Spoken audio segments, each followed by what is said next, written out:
ഇനി എന്നെ ഇങ്ങനെ ചെയ്യരുതച്ച ഒരു വാണിംഗ് കൊടുക്കണമെന്നും കുഞ്ഞ്. ആലപ്പുഴയിൽ രണ്ടാനമ്മയും പിതാവും ചേർന്ന് മർദ്ദിച്ച 4-ാം ക്ലാസ്സുകാരിയുടെ സംരക്ഷണ ചുമതല മുത്തശ്ശിക്ക്. 4-ാം ക്ലാസ്സുകാരി അച്ഛനും രണ്ടാനമ്മയും മർദ്ദിച്ച സംഭവത്തിൽ സ്വമേധയാ കേസെടുത്ത ബാലാവകാശ കമ്മീഷൻ ജില്ലാ ശിശുക്ഷേമ ഓഫീസറോടും നൂറനാട് SHOയോടും റിപ്പോർട്ട് തേടിയിട്ടുണ്ട്. കുട്ടിയെ വളർത്താനുള്ള ചുമതല മുത്തശ്ശിക്ക് നൽകിയതായി ശിശുക്ഷേമ സമിതി ചെയർപേഴ്സൺ അഡ്വക്കേറ്റ് G. വസന്തകുമാരിയമ്മ അറിയിച്ചു. അതേസമയം പിതാവിനെയും രണ്ടാനമ്മയും ഇതുവരെ പോലീസിന് പിടികൂടാനായില്ല.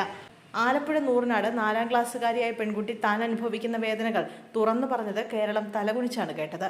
സംഭവത്തിൽ പെൺകുട്ടിയുടെ മൊഴിയെടുത്ത ബാലാവകാശ കമ്മീഷൻ സ്വമേധയാ കേസെടുക്കുകയായിരുന്നു. ഇതിനിടെ നൂറനാട് വീടിന് സമീപം വെച്ച് കുട്ടിക്ക് നേരെ വീണ്ടും പിതാവിന്റെ ആക്രമണ ശ്രമമുണ്ടായി. പോലീസ് എത്തും മുമ്പ് ഇയാൾ സ്ഥലം വിട്ടു. പിതാവിനെയും രണ്ടാനമ്മയും ഇതുവരെ പോലീസിന് പിടികൂടാനായിട്ടില്ല. കുട്ടിക്ക് എല്ലാ സംരക്ഷണവും ഉറപ്പുവരുത്തുമെന്ന് ബാലാവകാശ കമ്മീഷനും അറിയിച്ചു. നിലവിൽ 4-ാം ക്ലാസ്സുകാരിയുടെ പിതാവിനെ 1-ാം പ്രതിയാക്കിയും രണ്ടാനമ്മയെ 2-ാം പ്രതിയാക്കിയുമാണ് പോലീസ് കേസെടുത്തത്. കുട്ടിയെ ചീത്ത വിളിച്ചതിനും മർദ്ദിക്കുന്നതിനും BNS 296B, 115 എന്നീ വകുപ്പുകളും JJ ആക്ടിലെ 75-ാം വകുപ്പുമാണ് ഇവർക്കെതിരെ ചുമത്തിയത്. ഇത്രയും ഉപദ്രവിച്ചിട്ടും അച്ഛന് കഠിനമായ ശിക്ഷ നൽകരുതെന്നാണ് കുട്ടി ആവശ്യപ്പെട്ടതെന്ന് ശിശുക്ഷേമ സമിതി ചെയർപേഴ്സൺ പ്രതികരിച്ചു. കുട്ടിയെ ഞങ്ങൾ പോയി കണ്ടു. നിലവിൽ സുരക്ഷിതയാണ്. അച്ഛൻ അങ്ങനെ ചെയ്തല്ലോ എന്ന വിഷമം കുട്ടിക്കുണ്ട്. എന്നാലും അച്ഛന് കഠിനമായ ശിക്ഷയൊന്നും കൊടുക്കല്ലേ, ഒരു വാണിംഗ് മതിയെന്നാണ് അവൾ പറഞ്ഞത്. സ്കൂളിന് അഭിമാനമായ കുട്ടിയാണെന്നാണ് ടീച്ചർമാരൊക്കെ പറഞ്ഞത്.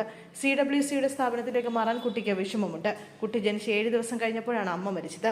അന്ന് തൊട്ട് അച്ഛൻ്റെ അമ്മയാണ് കുഞ്ഞിനെ സംരക്ഷിച്ചത്. അമ്മുമ്മയുടെ കൂടെ മാത്രം കഴിഞ്ഞാൽ മതിയെന്നാണ് പറയുന്നത് എന്നും അഡ്വക്കേറ്റ് G. വസന്തകുമാരിയമ്മ പറഞ്ഞു.